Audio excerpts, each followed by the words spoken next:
Moving on to another topic, our next guest has an ominous warning for America in his book, Letter to the American Church. It's an urgent call to the faith leaders of today to avoid the mistakes made by their German counterparts of the 1930s and the danger of religious leaders' silence on political issues. Eric Metaxes is the author of that book. He's a radio talk show host as well. He joins us live. Eric, good to see you. Thanks so much for coming on. So if we could talk about this, you talk a lot about the German church in the 1930s in relation to today's religious political climate in your book. What parallels are you seeing? What warnings would you give Americans today? The warning really couldn't be more serious. There's no way that I can overstate this. I beg people to take this seriously, because Germans in the 1930s, with the rise of Hitler, they had no clue what lay ahead. The German church was basically silent, except for a few folks like Dietrich Bonhoeffer and a few heroes in the confessing church.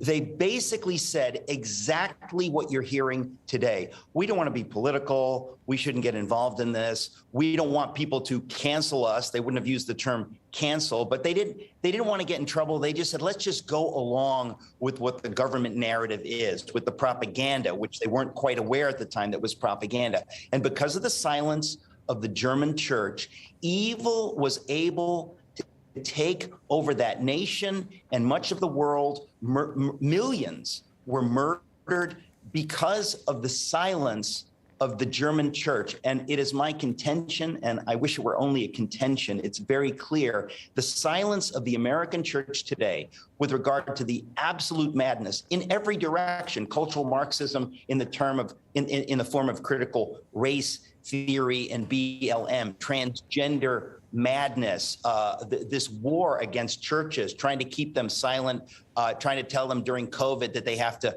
close down while they're letting strip clubs open. This madness, if the church does not speak up now, the parallels simply couldn't be more clear. It's horrifying for me to say this, but Dietrich Bonhoeffer tried to wake up the German church in his day, and they basically said, no, thank you. We don't want to get involved. By the time they understood what was at stake, it was too late. And what I'm saying in this book, Letter to the American Church, is that's exactly where we are today. If church leaders and Christians do not wake up and speak out, the harms that are being done now will only get worse and worse. This is really God asking his people to be a voice for the voiceless. If you care about the poor, if you care about those who are confused about their gender, you need to speak out. These are gospel-related issues.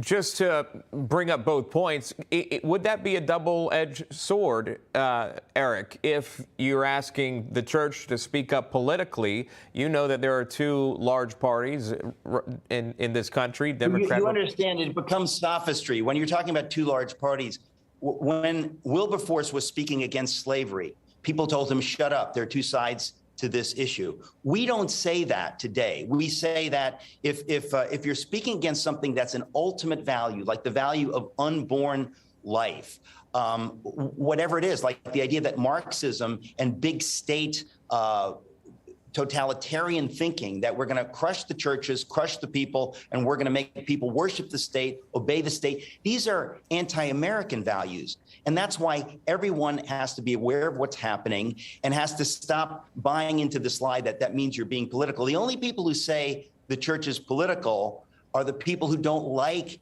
the values, and so they slap the term political on it to shut people up. If you're not speaking against all of these evils, you are, let me just put it this way. God will not hold us guiltless. We can say, well, my friend likes me more because I kept my mouth shut, or I didn't put that post on Facebook. But the question is, there are tons of people whose lives depend on hearing the truth. Christians are supposed to believe Jesus is the truth. We're supposed to speak the truth in love, fearlessly, but we're being told, well, but not on this issue and not on that issue. There is no issue on which I or anyone who cares about this country or cares about the people in this country should be silenced. We have an obligation to speak out. And if you want to know what happens when people don't speak out, look at what happened to the Germans because of the silence of German church leaders. These were good people who believed the lie. Don't be political. Keep your nose clean. Keep your head down. Everything will be fine. We saw what happened. It's happening in America now. And I, for one, refuse to be silent.